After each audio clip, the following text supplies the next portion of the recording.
e benvenuti in questo nuovo video. Oggi parliamo del filato King Shock di casa Tessiland, un filato non più in produzione, ma vi spiego che cosa ho in mente. Prima di tutto questo vi invito a iscrivervi al canale qualora non l'aveste ancora fatto e a seguirmi su tutti i miei social, vi lascio i link in descrizione.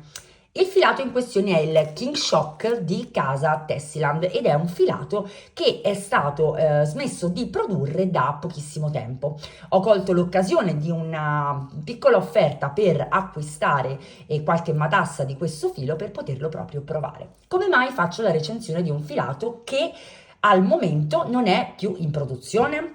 Perché molte volte è capitato, visto nei vari gruppi, specialmente su Facebook, che molte signore, molte ragazze si sono ritrovate in casa qualche matassa di filati non più in produzione, non sapendo né di cosa si trattassero, perché magari mancava proprio la cartina, e nemmeno quale potesse essere la resa. Inoltre molte di voi, ho visto nei vari gruppi di Facebook, a volte si acquistano qualche rimanenza tra di loro proprio per finire alcuni progetti, e quindi perché no? Ovviamente, come ho detto già in passato, non farò recensioni abitualmente di filati che non sono più in produzione. In questo caso però posso assicurarvi che ne vale assolutamente la pena.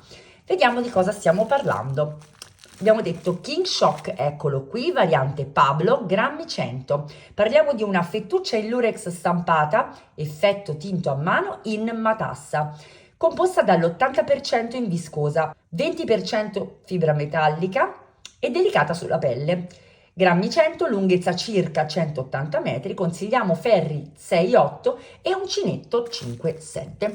E questo è il gomitolo, quindi la matassa, come si presenta.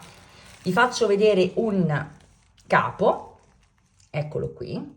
Vedete che c'è sicuramente della fibra metallica, è confermo morbido sulla pelle, ma io non l'ho utilizzata per realizzare un capo di abbigliamento.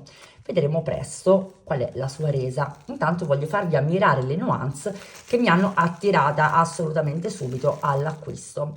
Prima di farvi vedere la resa su pannello, vi dico che purtroppo mi sono trovata abbastanza male nella lavorazione, non proprio nella lavorazione in sé, quanto nel reperimento dei capi da lavorare. Quindi, essendo una fettuccia in matassa, ci sono parecchi nodi, o almeno io ne ho trovati diversi, e non si riesce a individuare l'inizio del gomitolo. Vedete, io qui ho un nodino, eccolo, ma non c'è un inizio, e quindi mi sono trovata molto in difficoltà inizialmente, tanto che ho dovuto svolgere tutta quanta la matassa e ricreare qualche gomitolo per avere una lavorazione più scorrevole.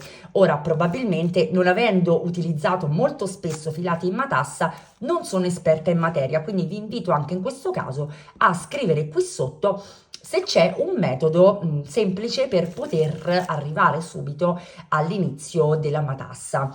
Oltre a questo vi invito anche, dato che questo filato non è più in produzione, a scrivere qui sotto, magari Tessiland stessa, se c'è un filato sostitutivo che gli somigli molto sul sito, magari qualche novità, perché no, vi aspettiamo.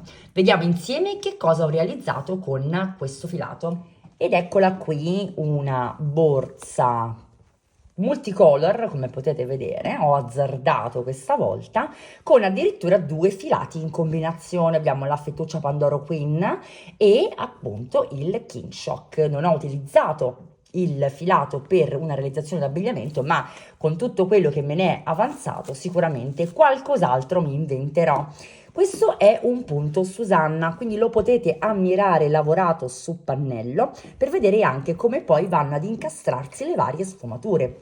La volto, così possiamo vedere anche la parte posteriore, ed ecco come si presenta il nostro filato. Mi sono trovata molto bene dal punto di vista estetico, vedete il filo mi piace molto, mi piace la resa che poi ha lavorato su pannello, non mi piace il tempo che ho dovuto occupare per non mi è piaciuto il tempo che ho dovuto dedicare al recupero del filo stesso, e quindi ecco, diciamo che dobbiamo soppesare un po' le due cose. Fatemi sapere voi che cosa ne pensate, se conoscevate questo filato, se ne avete qualche scorta in giro e che cosa ci avete realizzato soprattutto. Spero di aver fatto cosa gradita con questa recensione, fatemelo sapere naturalmente nei commenti e io vi aspetto come al solito con la prossima.